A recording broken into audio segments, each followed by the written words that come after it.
I prefer socks. I can turn the heel in the dark, just about. Lots of people say you can't. That's the problem part of knitting socks. This is Reg and he is the Sock Lady, a small wool sock-making business that he and his wife, Wymnemia, started. They always expected the women to be the one to be the knitter. Well, not always true. Reg has been knitting for over 60 years, and he taught Wymnemia to knit when he retired. Now, a few short years later, they are running a small business called the Sock Lady. So what we started doing, we knitted a few pairs of socks, took to a craft sale, and they disappeared off the table. So I told her, I said, that's what we're going to start doing, is making socks.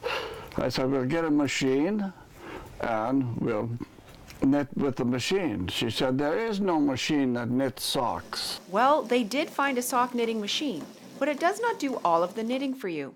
It works by turning the crank and raising and lowering the needles. Wymnemia and Reg then take them off the machine and close in the toes by hand. This is the way the socks come off the knitting machine. Like, there's one sock, there's one sock, there's one sock. And then now I have to take them and close the toes. And it's all done by hand.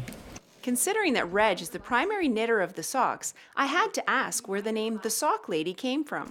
Actually, it was from the craft market. We were trying another, we didn't really have a name, and our customers would come back in and say, oh, the Sock Lady's here. So I said, okay, they want to call me the Sock Lady, let them. So that's how it came. The only place that you can see or buy a pair of the Sock Lady's wool socks is at the country market or at local spring and fall fairs. And Reg and Wymnemia are so busy with orders that they are knitting all the time. I knit steady. I'm always, if I come down from upstairs for a coffee, I'll sit here and I'll pick up my knitting and knit. I knit a socks like this, pair of socks like this, in about 2 days. What makes the Sock Lady's socks different is that they are 80% wool, and the socks have no seam at the toe, which makes them more comfortable. And Reg hand dyes all of the wool, which makes every pair of socks they create different. Reg and Wymnemia are successfully running a small business from their home and loving their retirement at the same time. I enjoy it, and it gives us something to do, and it keeps us very active and in the public with people. Reporting in Thunder Bay, I'm Janice Gunnison. You do the toe the same as you do the heel.